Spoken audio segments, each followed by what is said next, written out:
SAP TV Bangla. আসসালামু আলাইকুম ওরহমতুল্লাহি ওবরাকাতুহ। আলহামদুলিল্লাহি ওয়াকাফা ওয়াসালামুন আলা ইবাদিহিল্লাযীনা ইসতাফা, আম্মা বা'দ। দূরের এবং কাছের যে যেখান থেকে আজকের এই ইসলামিক ভিডিওটি দেখছেন, সকলকে জানাই আমার পক্ষ থেকে আন্তরিক শুভেচ্ছা এবং অভিনন্দন। আমরা যে সময় হুজুরের কাছে পানি পড়তে যাই বা ভালো আলেমের কাছে ঝাড়ফুঁক করতে যাই বা তেল পড়তে যাই, তখন দেখা যায় তিনি বিড়বিড় করে বা আস্তে আস্তে একটি দোয়া পড়ে আমাদেরকে ফু দেন বা পানিতে ফু দেন বা তেলে ফু দেন। আসলে তিনি কি পড়েন, কোন দোয়া পড়েন, এ সম্পর্কে আমরা অবগত নই, আমরা জানতে পারি না, বুঝতে পারি না। তাই তো আজ আপনাদেরকে আমি শিখাই দিব ঝাড়তে হয় কোন দোয়া দিয়ে। তো পুরো ভিডিও দেখতে থাকুন ইনশাআল্লাহ। পুরো ভিডিও জুড়ে সঙ্গে আছি আমি সাব্বির হোসাইন। আমরা বাইরে ঘুরতে গেলে, আমাদের বাচ্চাকে সঙ্গে নিয়ে গেলে তাকে বাড়ি আনার পরে বা বাসায় আনার পরে দেখা যায় সে খুব কান্নাকাটি করছে, একটুও তার কান্না থামানো যায় না অনেক চেষ্টা করার পরেও। অথবা আমরা বাইরে থেকে আসার পরে দেখা যায় হঠাৎ করেই পেট ব্যথা। এই পেট ব্যথা ওষুধ বড়ির দ্বারাও থামে না। আসলে বিভিন্ন সময় দুষ্টু জেনের দ্বারা বা বাতাস লাগে এক প্রকার, সেই বাতাসের দ্বারা এইটা হয়ে থাকে।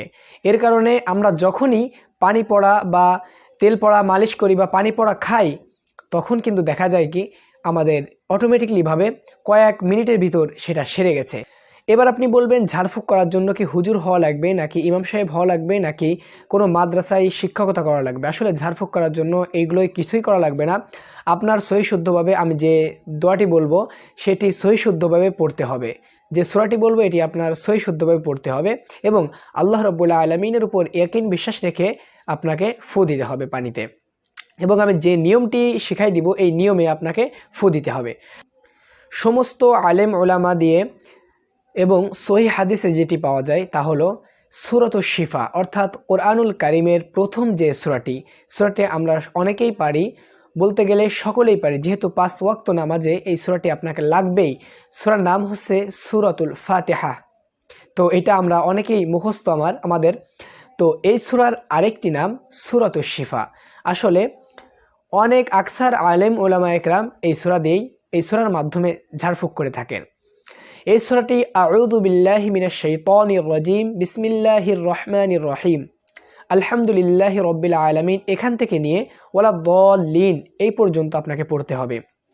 একবার পড়বেন আউযু বিল্লাহ বিসমিল্লাহর সহিত আলহামদু থেকে নিয়ে ওয়ালা দাল্লিন এই পর্যন্ত একবার পড়ে ওখানে ফু দিবেন, অর্থাৎ পানিতে ফু দিবেন বা তেলেও ফু দিবেন। তেলটা মালিশ করতে পারেন। আর পানিটা খাওয়ার নিয়ম হচ্ছে আল্লাহ মাফি, আল্লাহ শাফি, আল্লাহ কাফি। আবারই বলি, আল্লাহ মাফি, আল্লাহ শাফি, আল্লাহ কাফি। এইটা পড়ে 3 নিঃশ্বাসে আপনি খাবেন। এই পানিটি যে রোগী, যে বেমার বা যে রোগী, তাকে 3 নিঃশ্বাসে আপনি খাওয়াই দিবেন। অবশ্যই বসে বসে খাবেন। তো ইনশাআল্লাহ এভাবে খাওয়াইলে আপনার রোগ থেকে আরোগ্য লাভ করবে এবং মুক্তি পাবে।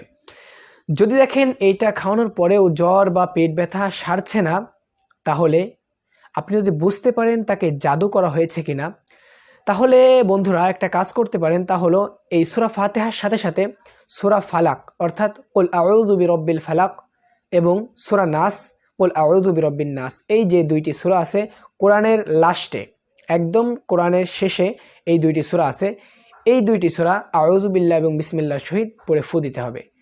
তাহলে যদি জাদু করা হয়, জাদুটনা করা হয়, তাহলে তার নিয়মটি আমি বলে দিই। সূরা ফাতিহা আউযু বিল্লাহ এবং বিসমিল্লাহর সহিত পড়তে হবে শুরু থেকে শেষ পর্যন্ত। সূরা ফাতিহা পড়ে একবার পানিতে ফু দিবেন। এরপরে সূরা ফালাক, অর্থাৎ কুল আউযু বিরাব্বিল ফালাক, এই সূরাটি আউযু বিল্লাহ বিসমিল্লাহর সহিত একবার পড়ে ফু দিবেন। এরপর সূরা নাস, কুল আউযু বিরাব্বিন নাস, এই সূরাটি একবার পড়ে পানিতে ফু দিবেন। ফু দিয়ে ওই যে পূর্বে যে দোয়াটা আমি শিখাই দিলাম, আল্লাহ মাফি, আল্লাহ শাফি, আল্লাহ কাফি, এইটা বলে 3 নিঃশ্বাসে রোগীকে খাওয়াই দিবেন। আর তেল ওইটা যদি পেটে ব্যথা হয় তাহলে ডলে দিবেন। আর ওই পানিটা দিয়ে আপনি গোসল করাও দিতে পারেন। অবশ্যই এমন স্থানে করাবেন যাতে পানিটা কারোর পরবর্তীতে পায়ের তলে না পড়ে। গোসলখানা বা নির্দিষ্ট কোনো স্থানে আপনি এইটা করতে পারেন। তো ইনশাআল্লাহ এটা করলে আপনাদের রোগ থেকে আরোগ্য লাভ হবে অতি তাড়াতাড়ি। তো এই ভিডিওটি যদি সামান্যতম আপনাদের উপকারে আসে, অবশ্যই ভিডিওতে একটা লাইক দিবেন এবং এরকম ইসলামিক শিক্ষা বিষয়ক এবং ইসলামের উপর বিভিন্ন শিক্ষা বিষয়ক ভিডিও আসছে অতি তাড়াতাড়ি SAP টিভি বাংলা চ্যানেলে। তো চ্যানেলকে অবশ্যই সাবস্ক্রাইব করে রাখবেন এইসব ভিডিওগুলো সকলের আগে আপনি পেতে। তো আমার জন্য অবশ্যই দোয়া করবেন। দেখা হবে অন্য কোনো ইসলামিক ভিডিওতে।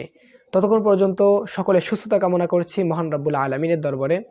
আসসালামু আলাইকুম ওয়া রাহমাতুল্লাহি ওয়া বারাকাতুহু।